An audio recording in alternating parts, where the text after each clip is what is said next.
پہلی بات تو یہ ہے کہ دیکھیں جو آپ کا جب آپ کو کپتان بنایا جاتا ہے تو ایک ایڈٹ آپ کے اوپر رسپانسبلٹی ایڈ ہوتی ہے، اور اس کو جب لے لیا جاتا ہے یا کسی وجہ سے وہ ختم ہو جاتی ہے تو پھر بھی آپ کی کنٹریبیوشن کنٹینیو رہتی ہے۔ تو as a ambassador of this country آپ کو جو بھی رول مل رہا ہے آپ نے اس میں بہترین پرفارمنس دینی ہے۔ تو مجھے لگتا ہے کہ اس میں بالکل یہ سوچ نہیں ہونی چاہیے کہ کوئی کپتانی سے ہٹ گیا اور کوئی نیا کپتان بن گیا، لیکن دونوں کا جو ریلیشن ہے وہ بڑا اسٹرانگ ہے، ان کی بانڈنگ بڑی اسٹرانگ ہے۔ اور جو بابر اعظم کے متعلق میں کہتا چلوں کہ انہوں نے جتنی سروسز دی پاکستان ٹیم کی، میں اس کا بہت بڑا ایکنالج کرتا ہوں اور میں امید کرتا ہوں، اور ابھی تک جو میں نے دیکھا ہے کسی بھی جگہ پہ بابر نے اپنی تمام جو فیڈ بیک ہے وہ دینے میں کمی نہیں کی۔ Is very much a part of the team, بہت زیادہ جو ہے مل کے وہ ٹیم کو لے کے چل رہے ہیں، اور رائٹ اسٹریٹجی بنانے میں بھی انشاءاللہ تعالیٰ بابر کا بہت اہم رول ہے، کیونکہ بابر کی ایز اے بیٹسمین جو کنٹریبیوشن ہے ہم سب اس کے مداح ہیں، اور میں یہ سمجھتا ہوں کہ مزید ان کو جو ہے جو پریشر ریلیز ہوگا ان کو، کیونکہ کپتانی کے اوپر ایک ایڈڈ پریشر آپ کے اوپر آتا ضرور ہے، وہ کہے کہ نہیں آتا یہ غلط ہے، لیکن جب وہ آپ سے ایز ڈاؤن ہوتا ہے تو مجھے لگتا ہے کہ بابر کا جو کھیل ہے بہت زیادہ نکھرے گا، اور ان کی جو کنٹریبیوشن ہے پاکستان کرکٹ کے لیے جو کہ بہت شاندار طریقے سے وہ پچھلے کئی سالوں سے کر رہے ہیں، وہ اس کو مزید بڑھائیں گے، انہینس کریں گے اپنی پرفارمنس، تاکہ پاکستان ٹیم جو ہے وہ زیادہ سے زیادہ کامیابیاں حاصل کرے، اور اس میں ان کا نمایاں کردار ہے وہ پاکستان کی ریپرزنٹیشن ہے۔ اس کے بعد وہ دوسری چیز آتی ہے، تو سینٹرل کانٹریکٹڈ اور تمام ڈومیسٹک کانٹریکٹڈ جو پلیئر ہیں ان کی سب سے پہلے پرائرٹی جو ہے وہ پاکستان ہونی چاہیے۔ اس جتنے پلیئروں کو سینٹرل کانٹریکٹ ملتا ہے تو اس کا مقصد ہوتا ہے کہ آپ اس کے لیے اویلیبل ہوں۔ اب اس کے بعد ایک پیرلل آپشن نیشنل کرکٹ کے اندر لیگز کی صورت میں آپ کے سامنے آ گئی ہے، تو اس میں یہ دیکھا جائے گا کہ جیسے انفارچونیٹلی ہم نے سب نے ایکسپیرینس کیا، اور اس کی بہت زیادہ اسٹیٹمنٹس آئیں کہ ایشیا کپ اور ورلڈ کپ کے اندر پاکستانی ٹیم کے فٹیگ ہونے کے متعلق بات کی گئی کہ پاکستانی پلیئرز جو تھے وہ فٹیگ ہو گئے اور وہ انجرڈ ہو رہے ہیں، بیکاز ان کی پرفارمنس میں وہ نکھار نہیں ہے، بیکاز ان کا ورک لوڈ بہت زیادہ ہے۔ موونگ ٹورڈز ورلڈ کپ جو ہمارا جو سب سے بڑی اسائنمنٹ ہمارے سب دماغ میں ہے، T20 ورلڈ کپ کی میں بات کر رہا ہوں، تو جو NOC پالیسی ہوگی وہ بیس کر رہی ہوگی کہ پاکستان کو کس چیز کی ضرورت ہے۔ پاکستان کو اگر ہمیں فٹ پلیئر دینے ہیں تو ہم نے ان کے ورک لوڈ کو میک شیور کرنا ہے، اس میں جو میکسیمم اپرچونٹی آپ نے اپنی انرجی یا اپنی اویلیبلٹی دینی ہے وہ پاکستان کے لیے۔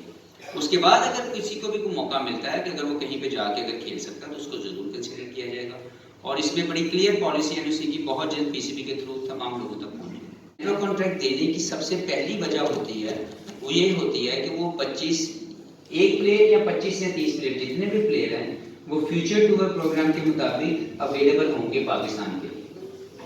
اور اسی کے مطابق ان کی کیٹیگریز بنتی ہیں۔ جو ٹاپ پرفارمر ہوتا ہے تینوں فارمیٹ کا وہ اس کو کانٹریکٹ جو ہے وہ A ملتا ہے، اور کسی کو B ملتا ہے، کسی کو C ملتا ہے، on the basis of performances and جو بھی اس کا کرائٹیریا سیٹ ہوتا ہے۔ تو اگر کوئی بھی چیز جو کی جائے گی ریگارڈنگ NOC تو وہ پاکستان کی پرائرٹی کے لیے کی جائے گی۔ قطعاً ایسا نہیں ہے کہ کسی کو کسی بھی انٹرنیشنل لیگ سے کھیلنے سے روکا جائے گا، لیکن اگر پاکستان از اے پرائرٹی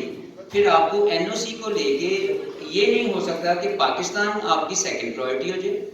اور جو لیگز ہیں وہ آپ کی فرسٹ پرائرٹی ہو جائے۔ تو پاکستان کی اگر پرائرٹی آپ کے سب سے پہلے ہے اور آپ کے دماغ میں اولین ترجیح اگر پاکستان ہے تو پھر سب سے پہلے اویلیبلٹی پاکستان کے لیے ہونی چاہیے۔ اور دوسرا جو سوال تھا آپ کا وہ اگر لال برگر نہیں کھانا چاہتا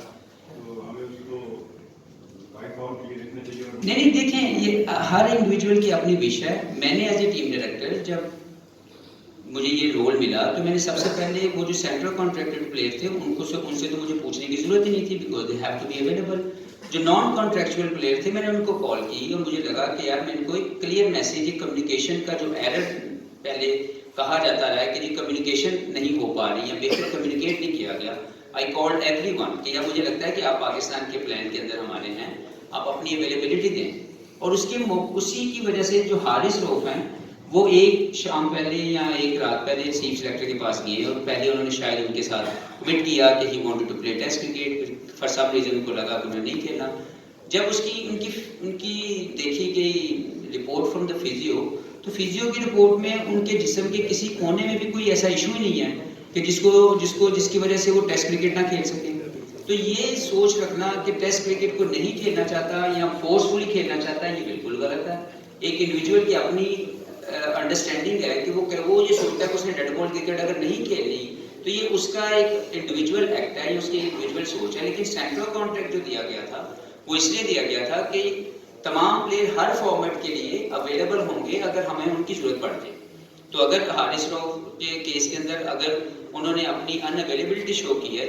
کہ وہ نہیں کھیلنا چاہتے ریڈ بال کرکٹ, تو اس کے اوپر جو سینٹرل کانٹریکٹ کے اوپر جو بھی ڈیسیژن لیا جائے گا وہ آن دا بیسس آف